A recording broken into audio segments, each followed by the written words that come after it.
Pemirsa, jumpa lagi bersama saya Forestia Sartika, dan pada hari ini saya berkesempatan secara langsung untuk berdiskusi bersama Ketua Umum Partai Gerindra dan juga Menteri Pertahanan Republik Indonesia, Bapak Haji Prabowo Subianto. Apa kabar Bapak? Alhamdulillah sehat, alhamdulillah. Kegiatannya apa aja di tengah COVID saat ini, Pak? Ya tetap kita kerja terus, tentu dalam keadaan waspada dengan protokol kesehatan. Betul. Ya, tapi kita harus kerja terus karena negara tidak berhenti. Ya. Kehidupan kenegaraan harus jalan, pemerintahan harus jalan. Jadi ya dengan segala risiko, dengan kewaspadaan yang tinggi, tapi kita harus tetap bekerja. Gitu. Betul. Kegiatan apa saja sih Pak sehari-hari yang biasanya dilakukan pada saat pandemi saat ini, Pak?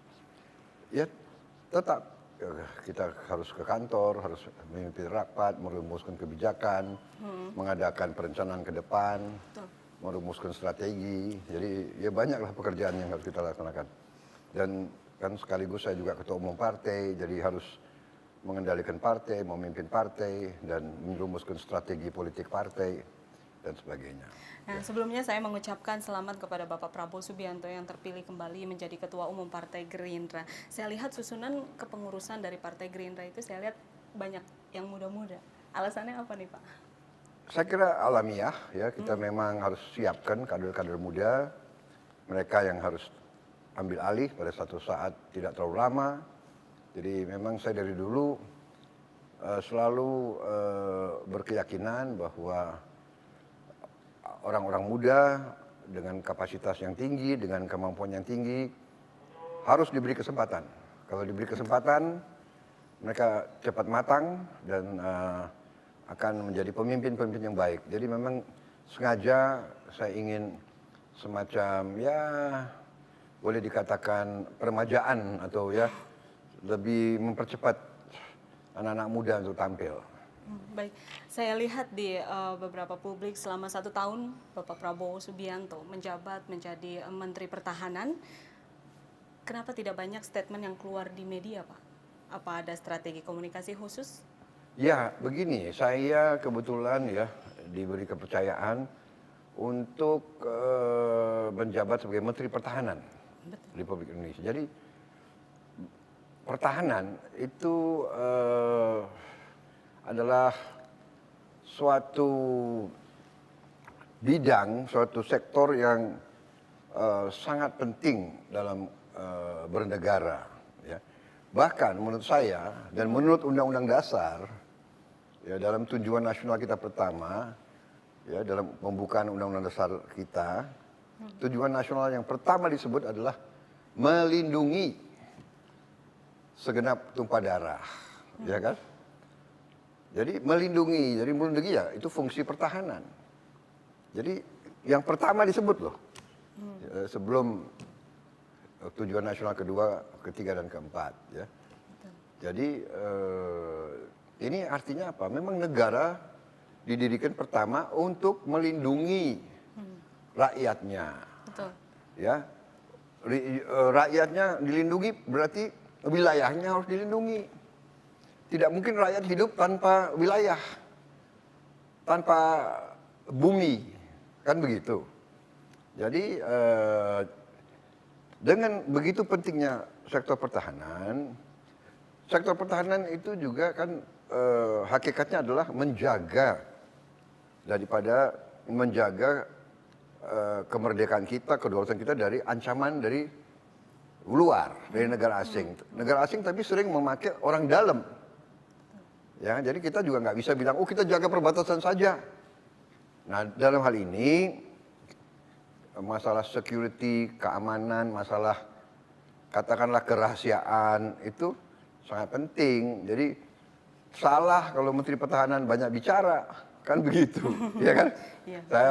Saya nggak boleh cerita, oh kekuatan kita segini, kita akan begini, kita akan beli alat ini, itu nggak benar. Nanti orang-orang yang tidak suka sama Indonesia, yang punya niat tidak baik, akan tahu.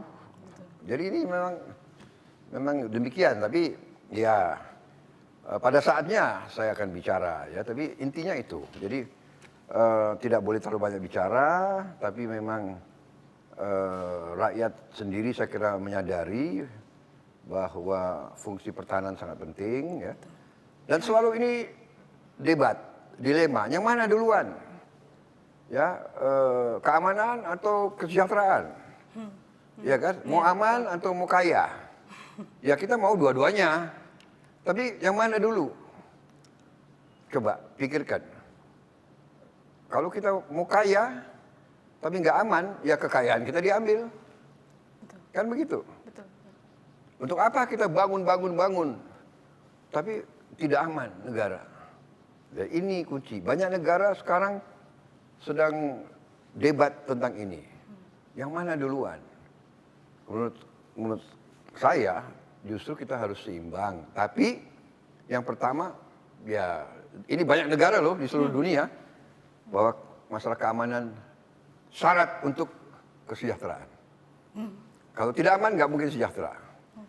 Sampai kita lihat negara Amerika Serikat, negara yang katakanlah saat ini dianggap terkuat, dan memang terkuat, anggaran pertahanannya itu adalah untuk banyak waktu 60% dari seluruh APBN mereka untuk pertahanan. Ya, sekarang turun 50%, sekitar 50% dari seluruh APBN Amerika untuk pertahanan. Bayangkan. Ya, kalau Singapura, kalau tidak salah sepertiga. Negara yang hanya, ya negara itu kan sebesar Bogor sebetulnya kan. Ya kan? Jumlah penduduknya 5 juta orang. Tapi mereka menilai kemerdekaan mereka, kedaulatan mereka sangat penting sehingga 30% anggaran APBN-nya 30% untuk pertahanan. Ya, kemudian dari produk nasional, produk GDP yang disebut orang, produk domestik bruto, ya, totalitas itu, mereka sudah, Singapura saja 3% dari GDP mereka. Kalau kita nggak sampai 1%. Ya ini yang saya ingin taruh dalam konteks, ya. Yang mana duluan, security or prosperity? Nah, menurut banyak orang, untuk apa you prosperity, you bangun, nanti ini dicuri orang. Ya kan? Nanti ada pulau kita dicaplok, nanti ada lautan kita dicaplok. Kenapa? Di sekitar pulau itu banyak minyak, banyak gas, di lautan itu banyak minyak. Ini kan dibutuhkan untuk kesejahteraan rakyat. Betul. Ya, jadi ini kadang-kadang sangat sulit karena banyak orang-orang pintar di Indonesia. Waduh, untuk apa pertahanan? Ya kan? Yo, pertahanan ini syarat untuk kesejahteraan. Ya, rakyat butuh kesejahteraan, tapi rakyat juga harus butuh keamanan. Selama ini yang menjadi kesulitan Bapak menjadi Menteri Pertahanan itu apa, Pak? Saya kira kesulitan, tantangan itu pasti ada. Ya, memang di Indonesia ini ada budaya yang saya lihat, ya ini sudah nggak tahu dari mana menaul, terutama para birokrasi, ya ada. Kita butuh birokrasi yang baik, kita butuh birokrat, tapi ada juga sementara saya lihat yang sudah menjadi pameo ya. Kalau di Indonesia ini, apalagi di banyak birokrasi, kalau bisa dibikin susah, kenapa dibikin gampang? Ya kan? Kenapa kalau bisa dibikin rumit, kenapa dibikin sederhana? Ya, tapi presiden marah-marah gitu loh, ya kan? Ya kadang-kadang susah itu. Kalau Anda tanya kesulitan, ya menghadapi mental-mental semacam ini, ya kan? Jadi di depan siap pak, di belakang, ya kan? Nanti Anda cari alasan, pandai-pandai itu banyak ya. Pejabat Indonesia banyak pandai mencari 200 alasan untuk mengatakan tidak, ya kan? Tidak bisa pak, atau sulit. Menurut peraturan yang bikin peraturan kan manusia gitu loh, ya kan? Iya. Tapi ya itu, kita selalu mencari regulasi untuk membelenggu diri kita sendiri. Jadi ini kalau ditanya kesulitan, tapi ya kita sabar, kita atasi, kita lobby, kita kasih penjelasan kan gitu ya. Setiap tantangan harus dihadapi ya Pak. Iya. Lalu ke depannya tapi ya kadang-kadang ya benar-benar ya kita juga mengecewakan lah gitu ya. Ada pejabat-pejabat yang kadang-kadang tidak berpikir bangsa gitu, berpikir hanya sektornya saja dan sebagainya. Tapi Ya. sejauh ini komunikasi dengan para menteri ataupun para pejabat yang di Para sekeliling menteri Bapak, baik, saja. ya baik, tapi juga saya kira mereka juga menghadapi gitu, ya kan. Lalu dari Kementerian Pertahanan sendiri ke depannya atau yang paling dekat sekali apa yang akan Bapak lakukan?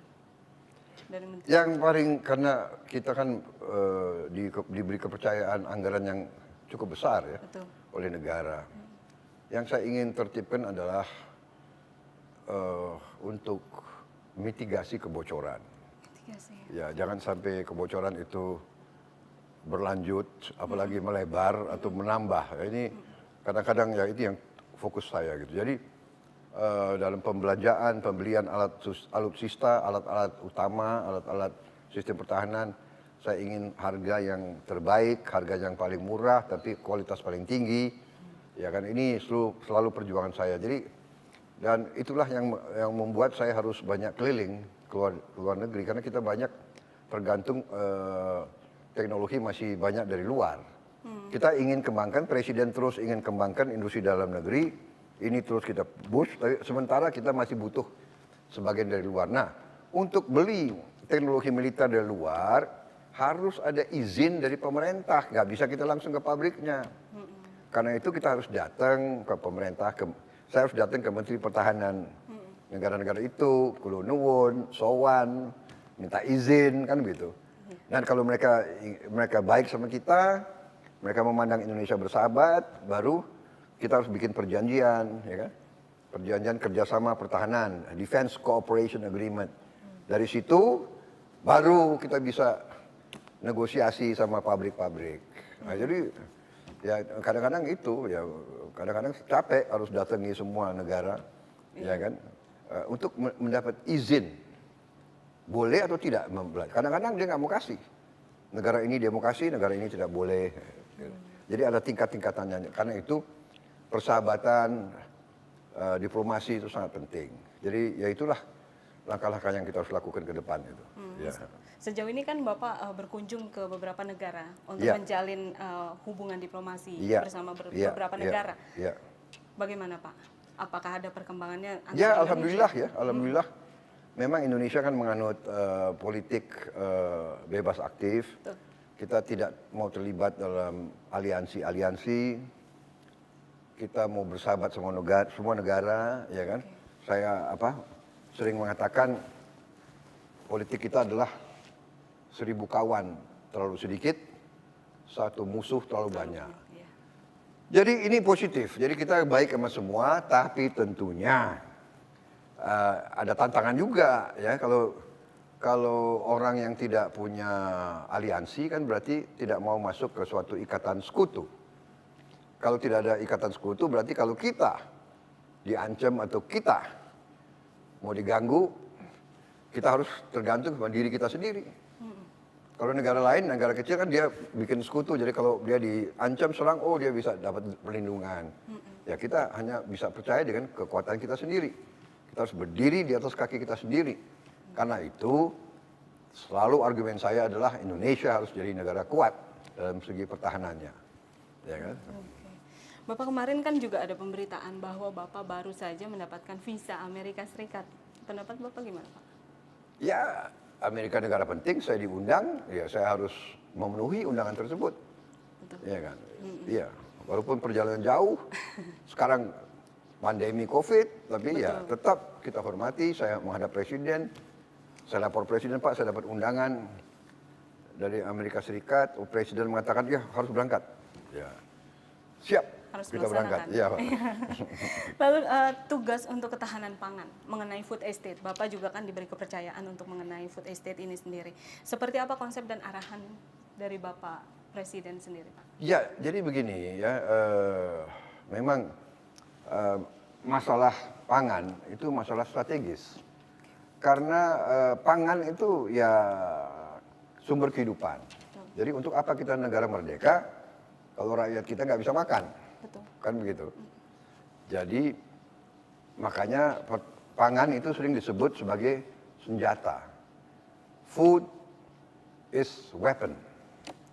Food is a weapon and food as a weapon. Jadi sering kalau kita mau dalam perang, sering dalam sejarah perang, kenapa ada pihak yang menang dan pihak yang kalah? Sering, selain kalah senjata, kalah taktik, kalah kepanglimaan, juga kalah makan, makanan habis. Yang ini banyak makanan, yang ini nggak punya makanan. Yang nggak punya makanan kalah.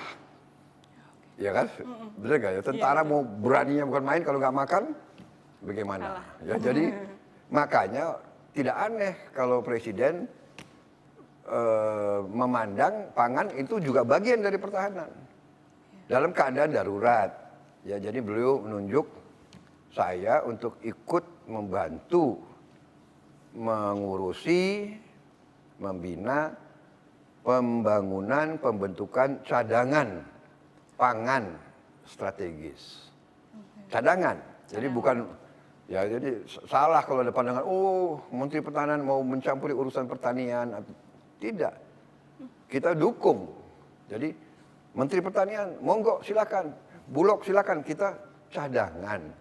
Jadi kalau main bola itu kan ada pemain yang main, ada pemain cadangan. Benar nggak? Jadi kalau ini repot, kita bisa backup, ya kan? Dan TNI kan selalu loyal sebagai alat negara. Jadi ya sering TNI akan turun untuk membantu, bukan untuk menggantikan. Ya. Lalu apa sih perbedaan untuk food estate di era sebelumnya dengan yang di era saat ini, Pak? Ya, saya kira sekarang ya Presiden kita sudah melihat secara keseluruhan.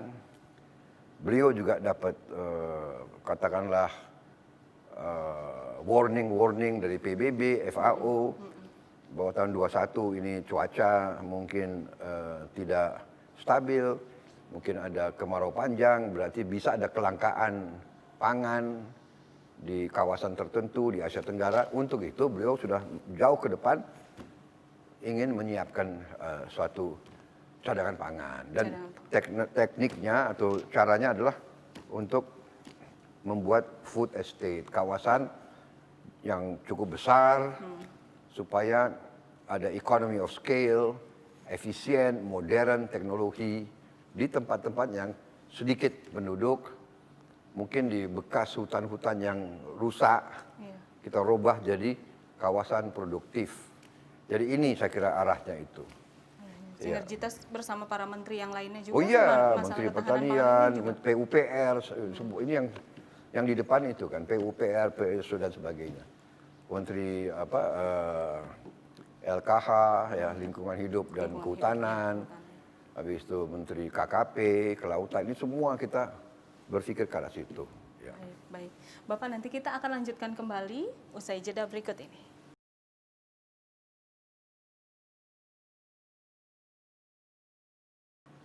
Pemirsa, masih bersama saya Forestia Sartika bersama Bapak Haji Prabowo Subianto. Bapak, kalau ditanya, dikasih dua pilihan, kopi apa nasi goreng, Bapak pilih yang mana? Nasi goreng dulu baru minum kopi. Artinya pilih keduanya ya. Alasannya apa? Kenapa nasi goreng dulu? Nasi goreng saya dari kecil saya suka nasi goreng. Nasi goreng. Tapi saya kurangi sekarang. Saya mau ya kadang nggak terlalu sehat kalau terlalu banyak. Iya, betul sekali. Pak, kita lanjutkan kembali ya. Banyak yang beranggapan setelah masuk ke pemerintahan pada saat ini dan Bapak menjabat menjadi Menteri Pertahanan Republik Indonesia, kenapa tidak lantam lagi seperti dulu, Pak? Lantang, jadi begini, kita sebagai pemimpin, kita harus mengerti dan kita harus tahu, ya kan, peran apa di saat apa dengan cara apa, ya. Jadi itu kita harus pandai untuk memilih. Tetapi nilai-nilai tidak berubah, cita-cita tidak berubah.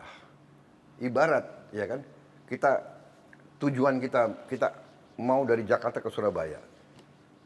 Kadang-kadang kita harus tentukan apakah saya lewat jalur utara atau lewat jalur selatan. Tapi ujungnya saya masih tetap mau ke Surabaya. Jadi nilai dan cita-cita tidak berubah. Ingin menegakkan suatu negara yang berdaulat, negara yang aman, negara yang adil, negara yang makmur. Itu tidak berubah. Ya. Tapi kita harus sekarang mengerti peran kita sebagai apa. Jadi, waktu saya di luar pemerintah, saya calon presiden, ya saya menyampaikan cita-cita saya, nilai-nilai saya, melalui program, melalui manifesto perjuangan, melalui macam-macam. Ya. Dan kalau kita bicara di forum, kan kita bicara di depan ribuan orang. Kalau kita bicara di depan 100 orang aja, kalau kita tidak lantang, ngantuk. Iya kan? Jadi itu saya kan bekas komandan pasukan, bekas panglima. Panglima, komandan itu ya guru, ya pelatih. Jadi saya mengerti. Makanya kalau pelatih yang baik itu suaranya ya lantang. Ya kan? Supaya anak buahnya nggak ngantuk. Nah kalau rakyat ribuan, kalau saya bicara dia capek, dia akan kasihan mereka. Jadi saya harus bangkitkan semangat. Betul. Tapi cita-cita yang saya perjuangkan tidak berubah. Nah begitu saya memutuskan bahwa demi kepentingan bangsa dan negara, supaya Indonesia kuat, kita harus ada ketenangan, kita harus ada stabilitas, kita harus ada persatuan, kita harus ada kerukunan. Ya kan? Karena negara kita sudah dari zaman dahulu, ratusan tahun sebelum kita punya Republik Indonesia, Nusantara ini ratusan tahun kita diganggu. Kenapa? Karena kaya. Kita diganggu, kita dirampok, kita dijajah. Iya kan? Betul. Karena mereka anggap yang kuat, saya boleh ambil miliknya yang lemah. Mereka kuat. Datanglah Spanyol, datanglah Portugis, datanglah Belanda, datanglah Perancis, datanglah Inggris, dan seterusnya, iya kan? Kemudian kita diadu domba, polanya sama. Selalu diadu domba, selalu diadu domba. Jadi, setelah saya pelajari sejarah ini, saya bilang oke, sebagai pemimpin kita harus tahu. Dan kita punya sistem. Kita sudah milih sistem demokrasi. Kita harus melalui pemilihan. Kita minta kekuasaan, kita minta mandat dari rakyat, kita minta dari rakyat melalui pemilihan. Kita tidak puas kadang-kadang. Kita kecewa kadang-kadang. Kita menganggap sistem tidak baik. Ada kecurangan. Ya marilah kita perbaiki. Bersama. Jadi waktu itu saya demi kepentingan nasional dan keyakinan saya bahwa saya bisa kerjasama dengan Pak Jokowi. Saya kenal beliau lama, kita rival. Tapi Anda perhatikan, dalam debat pun kita saling menghormati, kita saling bercanda, kita saling, benar nggak? Untuk memberi kesan kita ini saudara, kita rival, tapi kita ini bukan musuh, bukan. Kita kadang-kadang sedih, kita lihat contoh di negara lain ya, debat itu ya kan sampai sudah tidak sopan dan tidak apa. Ini budaya Indonesia lain. Ada beberapa rekan saya, ada beberapa pendukung saya yang sempat kecewa sama saya. Betul. Oh, kenapa Bapak kok? Ya, tapi pribadi saya ya seperti itu. Jangan kamu dikte saya. Saya memang banyak orang anggap saya keras dan sebagainya. Ya, tapi saya juga merasa bahwa pemimpin itu harus memberi citra kesejukan dari dulu saya. Ya. Nah, jadi waktu itu saya lihat dan saya putuskan, oke, kita rekonsiliasi, kita gabung, dan kita kasih kesempatan Pak Jokowi untuk memimpin. Di awalnya saya sebenarnya tidak berharap jabatan apa saja, ya kan? Saya bilang saya pengen istirahat dari dulu, dari usia muda sampai sekarang, ya kan saya belum pernah cuti, belum pernah istirahat. Tapi akhirnya demi kepentingan nasional, saya diminta masuk.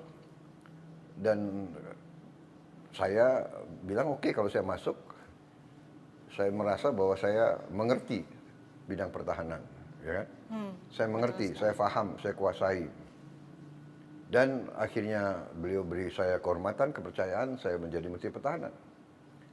Dan setelah saya masuk kabinet, saya lebih lihat bagaimana beliau kerja, dan saya yakin bahwa niat beliau baik. Saya bukan sok ngolor di sini atau apa, saya yakin beliau nasionalis, beliau mikirin rakyat, ya kan? Bahwa setiap pemimpin kadang-kadang ada, kalau istilah orang barat, bubble. Ya. Setiap pemimpin itu muncul, pasti ada bubble. Ada lingkaran, yang maksudnya melindungi. Tapi kadang-kadang melindungi, kadang-kadang juga, ya budaya orang Indonesia kan begitu kan. Nggak takut memberi laporan yang sebenarnya, ya kan. Kedua juga ada juga kadang-kadang yang, menurut saya sih, suka menggiring pemimpin untuk mengambil suatu keputusan, etc. begitu loh. Saya juga merasakan di lingkungan saya kan begitu. Ada orang yang ngaku, ini petunjuk Pak Prabowo Subianto, ya kan? Ini petunjuk Ketua Umum Gerindra, padahal tidak lewat saya. Kadang-kadang ngaku, ya, dan ada juga yang umpamanya dia sok menjadi filter gitu loh. Kadang-kadang ya kan surat-surat ke saya nggak disampaikan. Undangan saya diundang kemana nggak disampaikan. Jadi pihak yang undang kan banyak kecewa. Bilang, oh Prabowo nggak menghormati saya, Prabowo nggak menghargai saya. Padahal surat undangan itu nggak sampai. Nah ini kejadian ya. Ini saya dulu Panglima, saya habis itu Ketua Umum HKTI, saya juga pemimpin perusahaan, saya juga pengusaha, saya mimpin organisasi, sering terjadi begitu. Ya nanti di perusahaan saya itu ada kubu-kubu, ini 2-3 orang jadi satu kubu, di dua, ya ini manusia, benar nggak? Di partai ada juga, si ini, si itu, nah nanti yang ini mau masang orangnya, yang ini mau masang orangnya, kan begitu kan, nanti ini wah itu jadi, nah habis itu selalu enggak ini sudah dari Pak Prabowo. Padahal enggak gitu loh, ya kan? Padahal nyatanya enggak, tidak sama ya itu sekali. dari zaman Pak Harto begitu kan begitu. Oke. Ya, pemerintah juga gitu, zaman Bung Karno begitu. Saya kira dari zaman Gajah Mada begitu. Ya kan? Nah, jadi bagaimana kita sikapi ya itu. Tapi saya yakin niat presiden baik. Saya saksi. Beliau selalu mikirin rakyat. Jadi ini kadang-kadang yang salah persepsi gitu loh. Bahwa tentunya banyak lobby. Ya di Amerika Serikat juga banyak lobby, ya kan? Betul. Supaya dapat dukungan presiden untuk ini, untuk itu. Ya. Jadi inilah ya kita harus bekerja. Ya. Saya kadang-kadang ya itu. Tapi saya prinsip, kalau saya kepala pimpinan saya, dan sekarang beliau pemimpin saya di bidang pemerintahan, saya harus laporkan apa adanya. Apa adanya. Benar nggak? Ya sudah. Tapi yang kita lihat sekarang antara Bapak Jokowi, Bapak Presiden dengan Bapak Prabowo Subianto itu hubungannya sudah sangat erat. Dan lembaga survei juga berbicara mengenai Bapak Prabowo. Tanggapan Bapak seperti apa? Banyak lembaga survei yang malah justru sangat-sangat menyukai Bapak Prabowo Subianto pada saat ini yang bergabung di pemerintahan. Ya Tanggapannya begini gimana, ya, saya ini terus terang aja ya, saya ini selama ini saya fokusnya itu saya ingin bekerja dengan baik. Itu aja. Saya ingin bekerja dengan baik. Jadi saya tuh kadang-kadang ya tidak terlalu pelajari ya survei itu. Karena survei ini juga kadang-kadang menakutkan, benar nggak? Kalau kita dikasih angka baik hari ini, besok bisa enggak, kan gitu kan? Benar nggak? Ya, benar nggak? Iya. Jadi itu juga menjadi beban, ya. Kemudian begini, kalau saya terus terang aja ya. Saya bukan mau sok merendah, tapi kita ini satu tim, kabinet itu satu tim, nggak ada orang yang bisa bekerja sendiri, nggak ada. Jadi saya juga bukan sekali lagi bukan cari muka, saya terus terang aja melihat banyak di kabinet ini yang hebat-hebat, mereka profesional, mereka di bidangnya menguasai dan ya sudah gitu. Ibarat suatu orkestra, ada yang pemain apa itu? Biola ya, ada yang trompet, ada yang ya masa pemain viola dia juga mau main trompet, benar nggak? Kacau itu orkestra, benar nggak?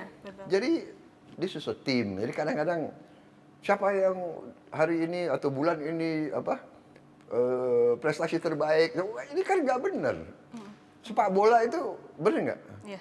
Sepak bola 11 orang harus kerjasama.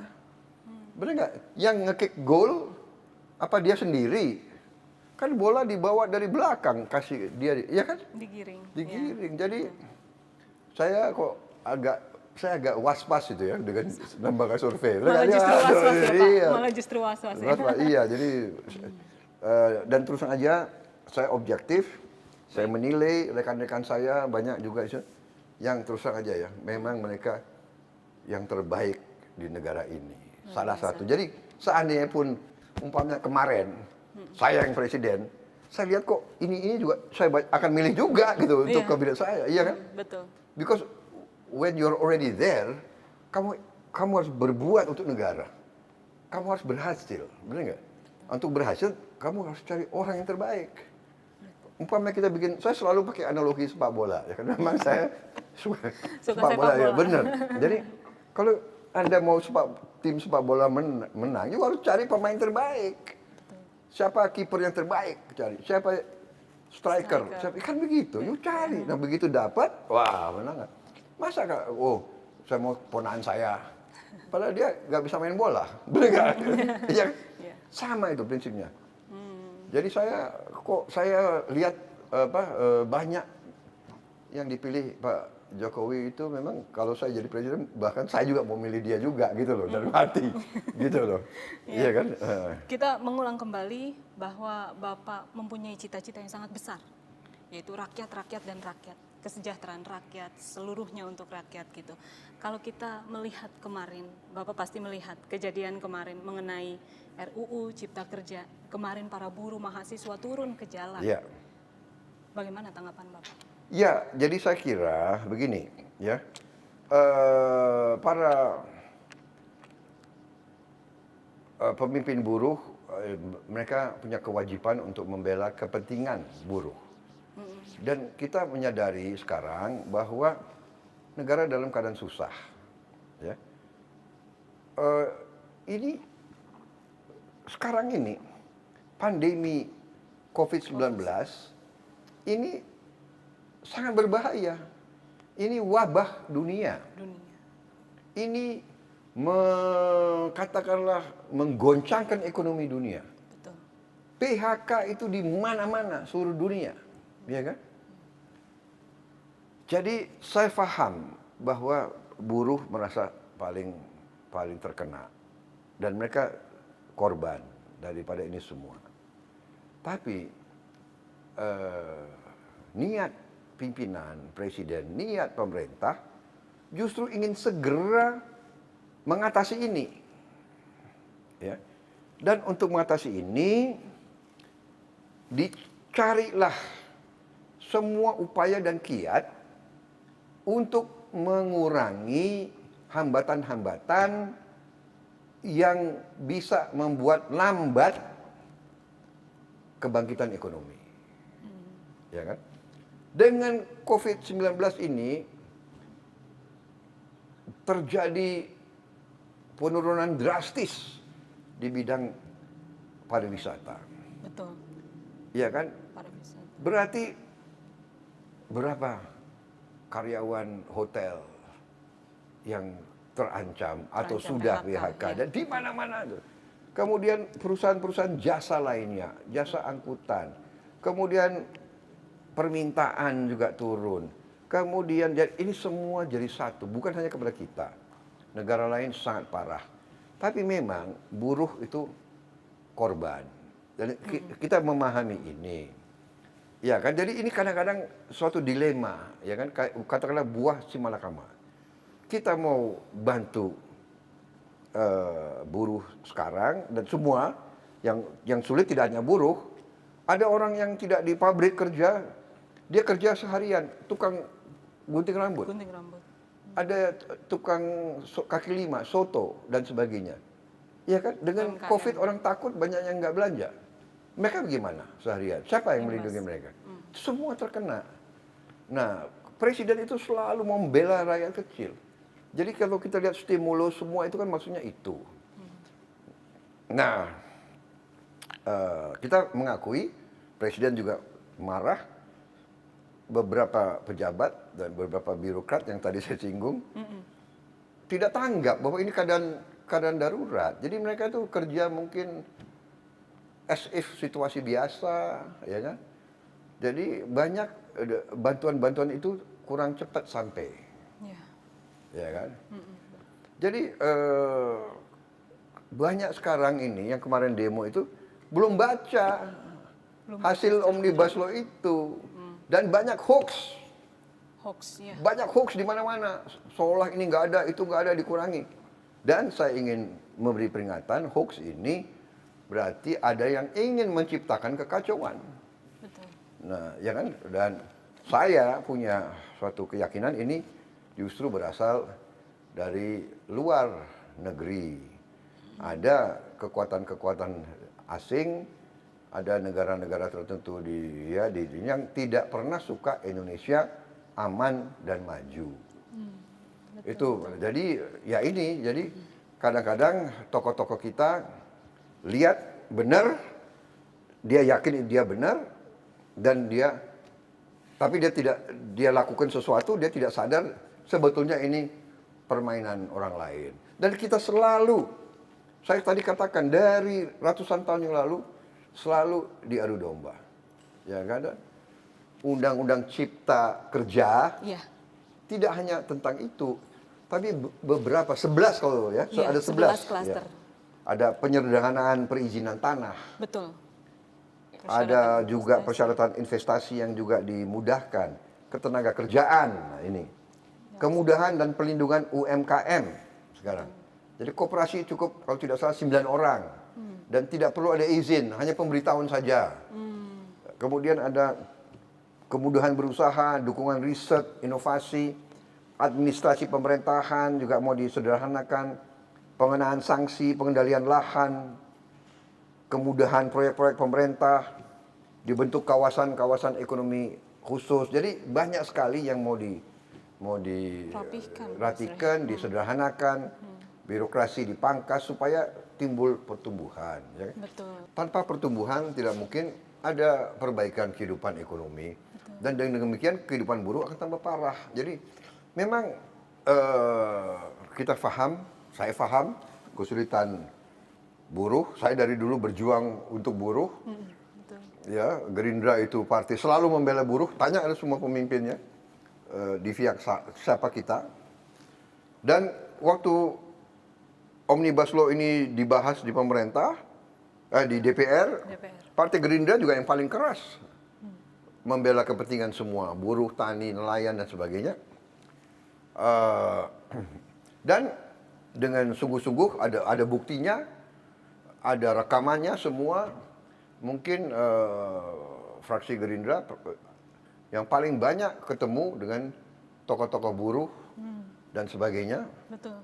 Dan bisa dikatakan dari permintaan tuntutan buruh 80% sudah diakomodasi di dalam Omnibus Law ini, Undang-Undang Cipta Kerja ini. 80%. 80%. Ya, kita tidak bisa 100%.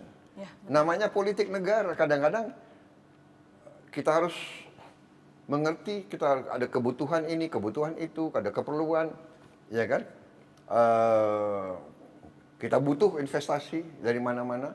Dan kita harus tahu di zaman sekarang, di era global ini, perusahaan itu gampang dia pindah.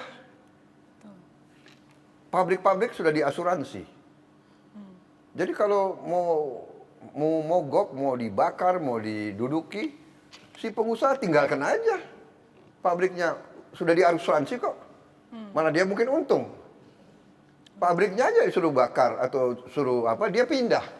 Modalnya pindah, transfer pakai digital, modalnya sudah pindah ke Vietnam, pindah ke Kamboja, pindah ke Thailand, pindah ke India, pindah ke Bangladesh. Jadi sekarang ini, saya tahu ini buah si mereka dilema.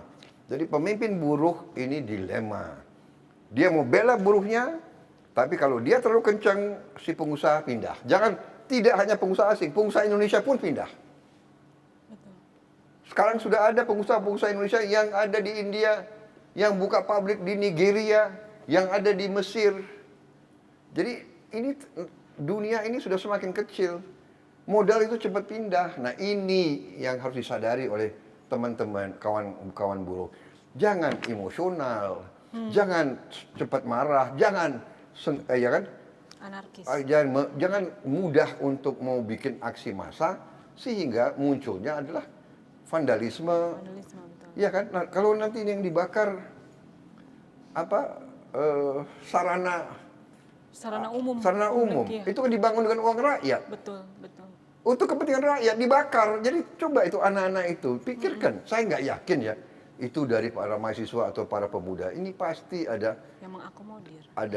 ada dalangnya. Ini pasti anasir-anasir ini. Ya kan? Ini pasti anasir juga yang dibiayai oleh asing.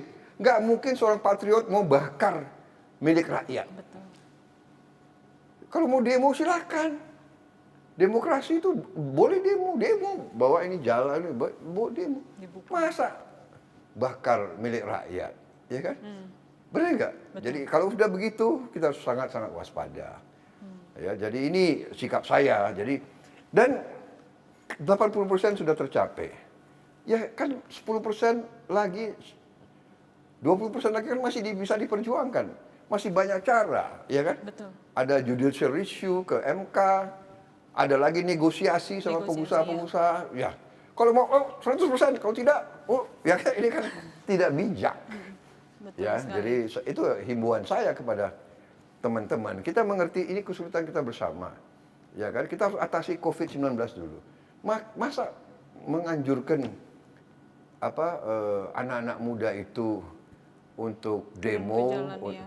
saya lihat banyak nggak pakai masker, Ya, dan kalau pakai masker pun kan nanti bersentuhan dan kawannya terlalu dekat. Ini kan sebetulnya ya Anda mencelakakan Diri anak-anak kita, benar nggak? Betul sekali. Ini yang dalang ini tidak bertanggung jawab sama sekali. Saya sangat prihatin, ya kan? Ini kan lagi COVID.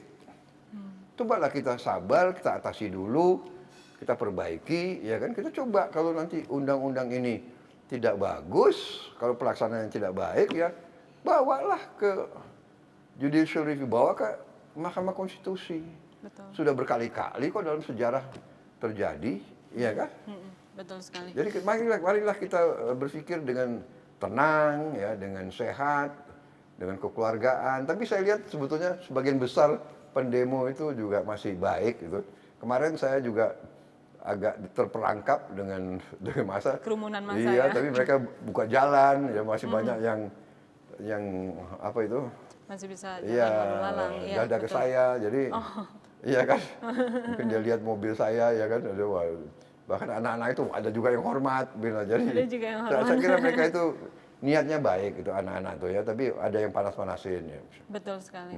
Nah, dengan Gerindra mendukung secara penuh dengan rancangan Undang-Undang Omnibus Law ini, apakah Bapak ada arahan khusus kepada pimpinan Gerindra?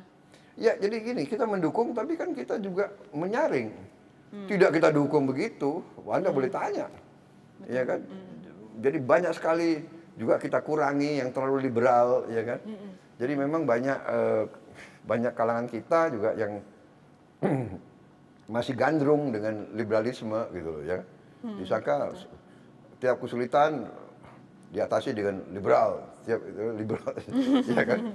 Ya, saya agak berbeda dengan itu. Ya, kita tidak perlu terlalu, ya kan, liberalistis, ya kan. Kita juga perlu pemerintah yang arahkan, yang driven gitu loh. Ya. Betul sekali. Kita punya kekuatan kok, negara kita sangat kuat, tapi memang kita punya kelemahan juga, ya kan. Nah ini kita tutup kelemahan kita, baru kita nanti bangkit. Baik Bapak, kita akan komersial break berikut ini.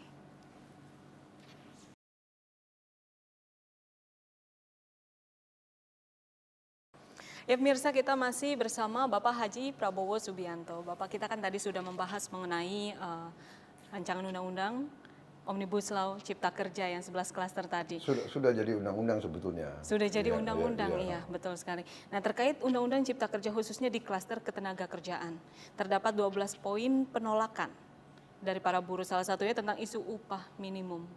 Bagaimana tanggapan Bapak itu?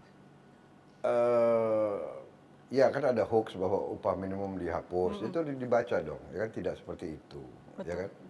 Jadi dibaca telitinya itu. Jadi ada memang tentang pesangon, ya kan? Tapi pelaksananya juga nanti kan bisa dinego dengan perusahaan-perusahaan itu, ya kan? Jadi itu semua bisa bisa diatasi, bisa di.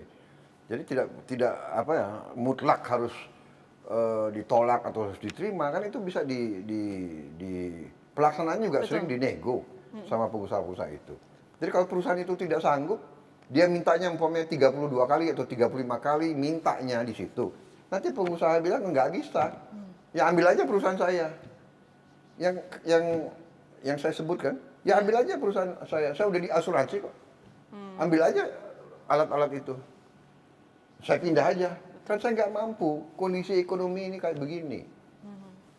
Akhirnya kan banyak juga ya oke lah. Nggak sampai 32, nggak menerima berapa saja pesangon yang bisa dikasih. Nah ini yang kita maksud. Pemerintah tuh sudah mau lindungi buruh, ya kan? Kita butuh dulu suatu iklim ya. Memang kita mengerti, tapi saya yakin pemerintah dan apalagi presiden yakin sedang mencari bentuk bagaimana kita beri bantuan langsung. Sudah ada banyak upaya kita, ya sudah banyak sekali. Ada hal menarik di tengah pengesahan RUU Omnibus Law ini Pak, yang tadinya dijadwalkan 678, tapi tiba-tiba di tanggal 5 itu langsung disahkan. Tanggapan Bapak itu seperti apa Pak? Ya kan kita lihat, ini kan kondisinya COVID ini tidak menguntungkan. DPR ini termasuk klaster COVID yang sangat rawan loh. Banyak sekali sekarang anggota DPR, tenaga ahli dan sebagainya yang kena.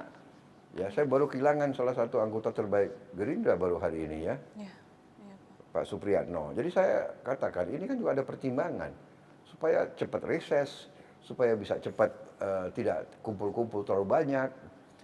Undang-undang harus dijalankan, proses konstitusi harus dijalankan. Tapi kalau semakin lama terus apa ya kegiatan yang menyangkut banyak orang berkerumun itu juga menimbulkan suatu kerawanan. Ya, jadi saya bisa pahami kalau ada pihak yang ingin mempercepat itu. Tapi kan proses dijalankan, semua pembahasan dijalankan dan sebagainya. So, saya kira itu kenapa dimasalahkan ya, nggak ada masalah itu. Ya, tidak ada masalah ya artinya ya. Dalam pandangan akhirnya di DPR fraksi Gerindra harus realistis dan mengambil kebijakan yang tepat. Meskipun bisa saja tidak populis nih Pak. Dengan tujuan agar Undang-Undang Cipta Kerja ini dapat memperbaiki iklim berusaha dengan sistem perizinan yang akuntabel. Lalu apa arahan Bapak Prabowo kepada pimpinan fraksi Gerindra terkait hal tersebut Pak? Iya, saya dari awal saya beri arahan Undang-Undang Cipta Kerja Omnibus Law ini harus teliti pasal demi pasal, klaster demi klaster dan kepentingan nasional, kepentingan rakyat selalu utama. Ya, jadi kita termasuk ya yang paling keras untuk menyaring ya dan apa ya istilahnya ya menelusuri dan mengurangi pasal-pasal yang terlalu liberal terlalu. Dan ini kan namanya proses demokrasi ya. Jadi saya yakin ada banyak pengusaha yang lobby ya kan. Dan pengusaha itu mungkin banyak teman di dalam pemerintah juga. Jadi ini wajar lah. Tapi kita ini kan ya selalu memihak rakyat dan mungkin banyak yang kesel sama kita. Jadi sekarang seolah Gerindra tidak mendukung rakyat. Enggak, kita mendukung rakyat tapi melalui cara yang kita pilih dengan nilai-nilai yang sama. Kita di dalam pemerintahan tetap kita berjuang di dalam pemerintahan, ya kan? Jadi kita mengimbangi supaya tetap dalam nilai koridor yang kita harapkan. Dan saya katakan bahwa saya yakin dan percaya bahwa Presiden Jokowi hatinya utamanya adalah selalu mikirin bangsa dan rakyat. Karena itulah saya mau kerjasama. Betul. Ya kan kalau saya lihat, waduh, beliau kurang nasionalis, untuk apa? Kan begitu. Ya kan? Ini pertanyaan terakhir. Harapan Bapak sebagai Menteri Pertahanan untuk ketahanan Indonesia sendiri dan untuk rakyat di seluruh Indonesia? Itu apa, Pak? Ya, jadi fokus saya, perhatian saya adalah memperkuat pertahanan Indonesia supaya kita aman, kita tidak diganggu pihak lain. Karena saya belajar dan saya perhatikan sejarah ke belakang. Sedikit-sedikit ada gangguan dari luar. Ya kan? Sedikit-sedikit ada gangguan dari luar.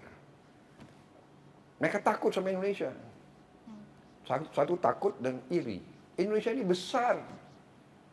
Kita sebesar Eropa, wilayah kita. Tanah dan air kita sebesar Eropa. Eropa itu 27 negara. 27 atau sudah 28 ya? Pokoknya kalau nggak 27, 28 negara. Kita ini satu negara. Mereka punya 27 parlemen. Mereka punya 27 angkatan perang. Mereka punya 27 kepala negara, kita satu. Luas. Kita ini sekarang ekonomi ke-15 di dunia. Dari 200 negara, ekonomi kita ke-15 di dunia. Ya kan? Dan diramalkan kita akan jadi ekonomi ke-5, ekonomi ke-6 atau ke-5 dalam berapa tahun yang lagi. Bahwa masih ada ketidakadilan. Yes. Ini sedang kita perjuangkan. Ya kan? Bahwa sumber alam kita banyak dicuri. Yes. Ini harus kita amankan. Jadi kalau Anda tanya, fokus saya pertahanan harus kuat. Ini berbeda karena ada banyak juga tokoh Indonesia yang mengatakan, oh dalam 25 tahun nggak akan ada perang, tidak ada invasi. Ya kan? Loh, ini sangat rawan, itu saya koreksi, ya kan? Saya koreksi dengan bukti-bukti bahwa bahwa ini tidak benar, ya. Kita tidak boleh mengatakan tidak akan terjadi perang.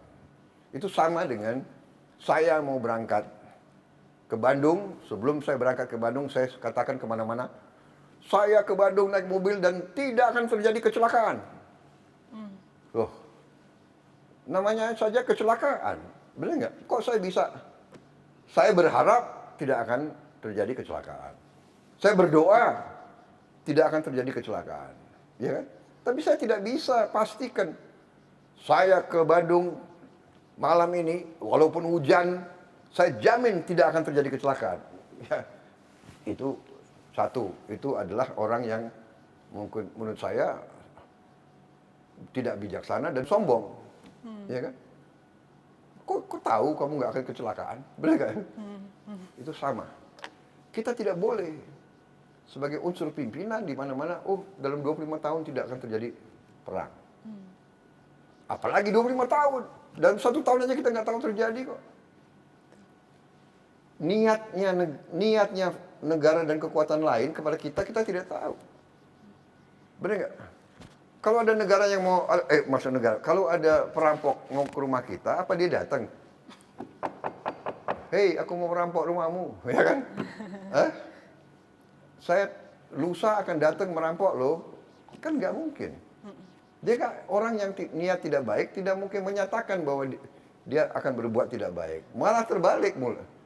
Kalau dia, dia baik-baikin kita kan, tahu-tahu, itu namanya apa istilah kita kan banyak itu apa? Tusuk dari belakang. Menusuk dari belakang, ya kan? Menohok kawan seiring, ya apalagi ya, menggunting dalam lipatan, kan begitu kan? Jadi banyak kasus. Jadi itu ya, pertahanan harus kuat, harus ada kerukunan, harus ada sinkronisasi para pemimpin yang niat baik, itu harus bisa mengedukasi rakyat. Anak muda harus ditenangkan, diajar, dan sambil kita kerja keras untuk menciptakan lapangan kerja. Antara lain ini food estate juga begitu, ini akan menciptakan lapangan kerja. Kita buka lahan-lahan yang banyak, 1 juta hektar, 2 juta hektar, 3 juta hektar, 10 juta hektar, ini menyerap lapangan kerja. Ya kan? Ekonomi berjalan. Kawasan 30.000 hektar perlu 1 pabrik. Habis itu hasil pabrik perlu diangkut dengan kapal, dengan kereta api. Ini semua lapangan kerja semua. Harus ada pertumbuhan yang drastis, ya kan? Maksudnya presiden sangat strategik. Daripada kita uang yang susah kita import makanan dari luar, ya kan? Kita ciptakan uang itu beredar di Indonesia. Jadi rakyat itu punya pekerjaan. Ya saya berharap untuk rakyat bahwa rakyat itu percaya sama pimpinan bermaksud baik, percaya sama sistem kita berusaha dengan segala kekurangannya kita berusaha perbaiki sistem itu. Saya optimis dan saya berharap kita waspada, jangan mau diadu domba dan percayalah ujungnya ini tangan-tangan dari luar kita. Jadi kita harus waspada, kita perbaikilah kekurangan-kekurangannya bersama. Baik. Terima kasih. Baik, terima kasih Bapak Haji Prabowo Subianto atas waktunya pada hari ini untuk kita berdiskusi mengenai permasalahan dan juga isu-isu politik yang ada di Indonesia khususnya. Ya pemirsa, itu dia tadi diskusi saya bersama Bapak Haji Prabowo Subianto, Ketua Umum Partai Gerindra dan juga Menteri Pertahanan Republik Indonesia. Kita akan lanjutkan kembali untuk program-program selanjutnya bersama saya Forestia Sartika, pamit undur diri, terima kasih dan sampai jumpa.